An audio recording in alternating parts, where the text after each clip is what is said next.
Dernière nouvelle 24 heures. Emmanuel Macron. Le débat a été parfois tendu entre Emmanuel Macron, Edoui Plenel et Jean-Jacques Bourdin. Screenshot de la vidéo. Abonnez-vous pour 1 €. Moi lire le journal numérique. Recevez l'info matinale chaque matin. Recevez l'essentiel de l'actualité nationale et internationale. Interview dimanche soir entre le président de la République, Edoui Plenel et Jean-Jacques Bourdin a été marquée par de nombreuses passes d'armes. Aux questions jugées comme biaisées, les journalistes reprochent à Emmanuel Macron de vouloir jouer au professeur face à 2 élèves. Le débat s'annonçait dur, il l'a été. Plusieurs fois, Emmanuel Macron et les 2 journalistes qui l'interviewaient pour BFM TV et Mediapart se sont reprochés de ne pas se respecter assez. 1. Je conteste l'orientation de votre question. Le fondateur de Mediapart interroge Emmanuel Macron, le 14 mai 2017, vous nous parliez de rassemblement. Cependant, le mécontentement gronde en France.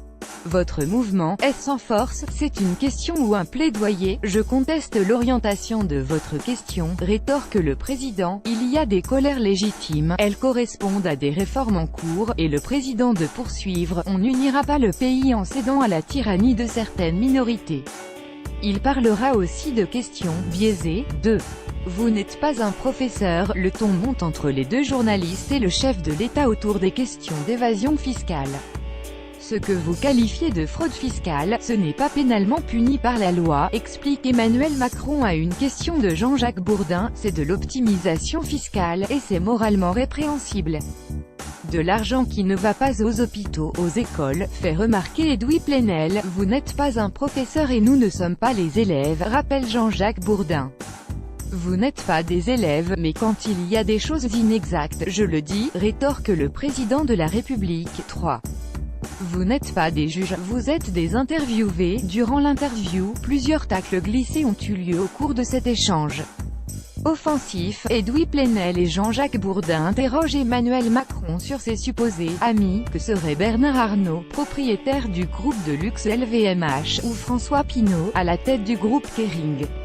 Je n'ai pas d'amis, répond le président de la République. Poursuivant cet échange plutôt musclé, le chef de l'État lâche « Vous n'êtes pas des juges, vous êtes des intervieweurs. Je ne suis pas là pour juger qui que ce soit », poussé ensuite dans ses retranchements sur le contrôle fiscal. Emmanuel Macron évoque le redressement fiscal de Mediapart. Edoui Plenel, son cofondateur, avait subi un redressement fiscal en 2014. Cela ne vous ressemble pas, c'est indigne de vous, déplore Plenel. 4. Vous n'êtes le ventriloque d'aucun ministre. Sur la ZAD de Notre-Dame-des-Landes et les étudiants dans les facs bloqués, le débat s'est retendu. Comme vous y allez. Votre question a quelques facilités avec la réalité, débute Emmanuel Macron sur le sujet des blocages dans les universités. Ensuite, et la question des affrontements entre zadistes et forces de l'ordre a été l'occasion d'une passe d'armes sur le ressenti de Nicolas Hulot sur le sujet.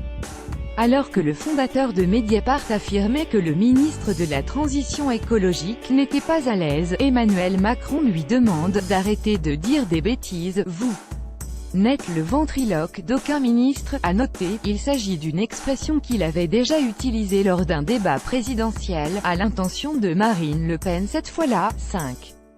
Je vais aller m'installer dans votre salon et vous direz que c'est un projet alternatif. Le président a peu de temps. Après estimer qu'Edoui Plenel disait « des contre-vérités » au sujet des zadistes occupant des terrains illégalement, estime Emmanuel Macron. Vous savez ce qu'est un bon projet agricole alternatif, a répondu le journaliste avec ironie. Vous n'êtes pas sérieux monsieur Plenel, rétorque à la fin de cet échange Emmanuel Macron. Je vais aller m'installer dans votre salon et vous direz que c'est un projet alternatif. Plus tard, sur l'islam, le président de la République reprend le présentateur de RMC, vous n'êtes pas dans la réalité et moi dans l'éther monsieur. Bourdin, 6. N'êtes-vous pas dans une illusion puérile de toute puissance? Au-delà de ces échanges, c'est une question de Jean-Jacques Bourdin qui aura le plus marqué ce soir. N'êtes-vous pas dans une illusion puérile de toute puissance? Je ne crois pas à la toute-puissance, je crois à la démocratie pleine et entière, lui rétorque le président.